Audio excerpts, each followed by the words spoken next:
வணக்கம் மக்களே, இது ஆச்சரியங்களின் அணிவகுப்பு 12 டக்கர். தமிழ் சினிமால சிறந்த நடிகர்கள் அப்படின்னு ஒரு பட்டியல் எடுத்தோம்னா கண்டிப்பா டி.எஸ். பாலையா அவர்களுக்கு ஒரு இடம் இருக்கும். அவரை பத்தின 12 டக்கரான தகவல்கள் உங்களுக்காக.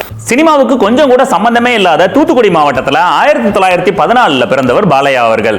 அதாவது சின்ன வயசுல படம் பார்க்கறதுக்கே ரொம்ப கஷ்டப்படுற சூழ்நிலையில இருந்த பாலையா சினிமால சகாப்தம் படைச்சது ஒரு தனி கதை. பாலையா அவர்கள் சின்ன வயசுல பாத்தீங்கன்னா சராசரி ஹைட்டை விட ஹைட் கம்மியா இருந்ததுனால அவங்க ஃப்ரெண்ட்ஸ் எல்லாம் ரொம்ப கிண்டல் பண்ணுவாங்களாம். அதனாலேயே வீட்டை விட்டு வெளியில கூட போகாம தனியா வீட்டுக்குள்ளேயே இருப்பாராம். இந்த மாதிரி ஆட்கள் தான் சினிமால சகாப்தம் படைச்சிருக்காங்க. பாலையா அவர்கள் ஊர்ல சர்க்கஸ் நடந்தப்போ அதை வேடிக்கை பார்க்க போயிருக்காரு. அப்போ அந்த சர்க்கஸ்ல இருந்த கோமாளிகள் உயரம் கம்மியா இருந்தாலும் சாகசம் எல்லாம் பண்ணி குதிச்சு தாண்டி மக்களை சந்தோஷப்படுத்தி மக்கள் கைத்தட்டுற அளவுக்கு பாராட்டி இருக்காங்க. சோ இதை பார்த்த பாலையா அவர்களுக்கு உயரம் ஒரு விஷயமே இல்ல, நம்ம திறமை தான் முக்கியம், அப்பதான் இந்த உலகத்துல இருக்கிற எல்லாரும் நம்மளை பாராட்டுவாங்க அப்படின்னு சொல்லிட்டு அந்த ஊரை விட்டு வெளியே வந்துட்டாரு. அந்த ஏஜ்ல ஊரை விட்டு வெளியேறின பாலையா அவர்கள் எல்லா சர்க்கஸ் கம்பெனிலையும் ஏறி இறங்கி சான்ஸ் கேட்டிருக்காரு. அதுக்கு காரணம் சினிமா அப்படின்ற ஒரு விஷயம் இருந்ததே பாலையா அவர்களுக்கு தெரியல. இதனால நிறைய சர்க்கஸ் கம்பெனிக்கு போய் எனக்கு ஏதாவது சான்ஸ் கொடுங்க, ஜோக்கரா வாய்ப்பு கொடுங்கன்னு கேட்டு ஏமாந்திருக்காரு.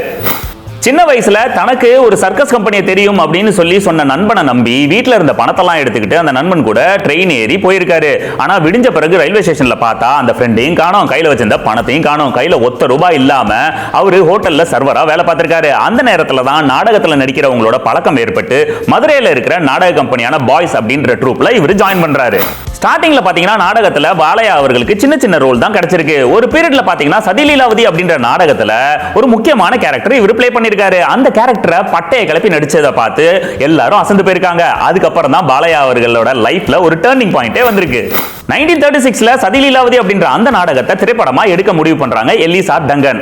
அதுல பாலையா பிளே பண்ண அந்த ரோல வேற யாராவது நடிக்கட்டும் அப்படின்னு சொல்லி காஸ்டிங் கால் நிறைய பண்ணிருக்காங்க. ஆனா யாருக்குமே பாலையாவோட பாடி லாங்குவேஜ் வரவே இல்லை. அதனால பாலையாவே அந்த ரோல நடிக்கட்டும்னு படத்தை எடுத்துட்டாங்க. இதுல ஸ்பெஷலான விஷயம் என்னன்னா அந்த படத்துல தான் எம்ஜிஆர் அவர்கள், தங்கவேலு அவர்கள், இந்த மாதிரி பெரிய பெரிய நடிகர்கள் இன்ட்ரோடியூஸ் ஆனது. சூப்பர்ல. அதுக்கப்புறம் பாத்தீங்கன்னா ஓவர் நைட்ல எல்லாருக்கும் பட வாய்ப்பு வர ஆரம்பிச்சது. 1937ல தியாகராஜ பாகவதர் நடிச்ச அம்பிகாபதி படத்துல பாலையா அவர்கள் தான் வில்லன். அந்த படமும் சூப்பர் ஹிட். அதுக்கப்புறம் பாத்தீங்கன்னா உத்தமபுத்திரன், ஆரியமாலா உட்பட நிறைய படங்கள்ல எம்ஜிஆர், தியாகராஜ பாகவதற்கு இவர் தான் வில்லனா பிளே பண்ணிருப்பாரு. பாலையா அவர்கள் ஹைட் கம்மியா வெயிட் அதிகமா இருந்தாலும் அவரோட ஆக்டிங் மூலமா எல்லாரையும் இம்ப்ரெஸ் பண்ணாரு. 1946ல பாத்தீங்கன்னா மாடர்ன் தியேட்டர்ஸ் தயாரிச்ச சித்ரா அப்படின்ற படத்துல ஹீரோவாவும் நடிச்சாரு. அந்த படம் ஹிட் ஆனதுனால அதுக்கப்புறம் சில படங்கள்ல ஹீரோவா நடிச்சாரு. இருந்தாலும் அந்த படங்கள்லாம் சரியா போகாததுனால மறுபடியும் வில்லனா நடிக்க ஸ்டார்ட் பண்ணிட்டாரு. தமிழ்ல மட்டும் இல்லாம 1950ல மலையாளத்துல பிரசன்னா அப்படின்ற படத்துல ஹீரோவா பாலையா அவர்கள் நடிச்சிருப்பாங்க. அந்த படத்துல பாத்தீங்கன்னா ஹீரோயின்ஸா பத்மினியும் இவரோட சகோதரியான லலிதாவும் நடிச்சிருப்பாங்க. இந்த படத்துல அவரு சொந்த குரல்ல பாட்டும் பாடியிருப்பாரு. பாலையாவுக்கு 3 மேரேஜ் ஆகி 7 குழந்தை வந்ததுக்கு அப்புறம் லைஃபை வெறுத்து அவர் சாமியாரா போயிடலாம் அப்படின்னு சொல்லிட்டு ஹைட் ஆயிட்டாரு. அதாவது பீக் டைம்ல இருந்து இவர் ஹைட் ஆனப்போ எல்லாரும் இவரை தேடி இருக்காங்க, ஆனா யாருக்கும் கிடைக்கல. எஸ்.எஸ். வாசன் அப்படின்ற ப்ரொடியூசர் ரோட் சைட்ல இவர் மரத்தோரமா உட்கார்ந்து இருக்கிறத பார்த்து வலுக்கட்டாயமா திருப்பி கூட்டிட்டு வந்து நடிக்க வச்சாரு. அதுக்கப்புறம் தான் பாலையாக்கு செகண்ட் இன்னிங்ஸ்.